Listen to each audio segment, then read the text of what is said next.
قراءات القرآن الكريم من القاهرة. 10 ساعات متواصلين واقفة على رجلي عشان أرجع مطبخي مطبخ عروسة. جاهزوني يا أبطال، فلوج النهاردة طويل جدا جدا، بس أرجوكم ما تضغطوش على نفسكم وتعملوا اللي أنا عملته في نفسي النهاردة. ممكن نقسم الشغل ده كله على يومين. قبل ما ندخل بقى في الترويقة بتاعة الخميس، تعالوا بقى شوفوا عملت ايه. بصراحة أنا ما كانش قدامي أي حل تاني غير إن أنا أعمل باب للمطبخ بعد المشاكل والكوارث اللي عز الدين بيعملها كل يوم في المطبخ. الفكرة ضربت في دماغي، كلمنا الراجل، جه أخد المقاسات، بعتنا له صورة التصميم اللي اخترتها.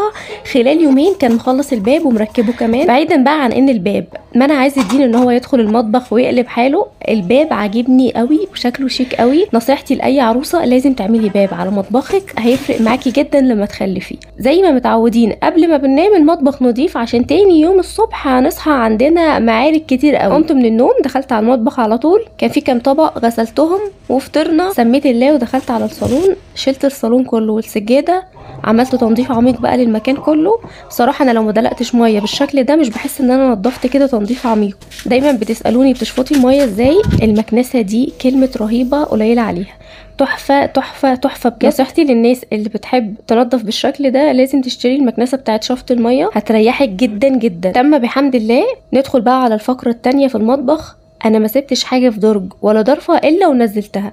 بصراحه ما كنتش بشتغل عشوائي كده، انا كنت مقرره من بالليل انا هصحى الصبح اعمل ايه بالظبط. يعني النفسيه ما كانتش احسن حاجه، كنت عايزه اعمل تغيير بسيط كده. يعني انا لما بغير حاجه في البيت بيفرق في نفسيتي. خصصت الضرفه الطويله واللي فوق التلاجة للاجهزه وادوات التنظيف كلها. الاجهزه الصغيره نزلتها ومسحتها كلها بالوايبس، دي حلوه قوي في تلميع الاجهزه. عندي الدرجين دول عميقين، يعني داخلين لجوه جامد كده، فالحاجات اللي بتبقى جوه بدوخ عشان اعرف اطلعها. فقررت ان انا احط فيهم من جوه الحاجات اللي ما بستخدمهاش غير كل فين وفين، واحط من بره كده الحاجات اللي بستخدمها على طول. انا حاسه ان انا ارهقت نفسي زياده عن اللزوم النهارده، ما كنتش عامله حسابي في اكل من امبارح، فعملت مكرونه بشاميل.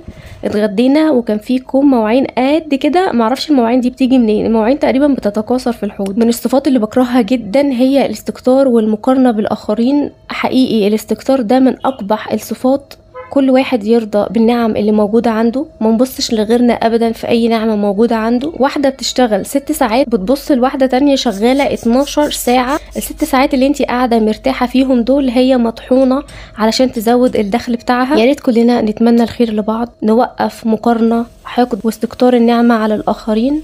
عمره ما هيزود رزقك، بالعكس هيسرق راحتك، وطبعا ده غير عقاب ربنا. ريحت نص ساعة وبعد كده رجعت اكمل.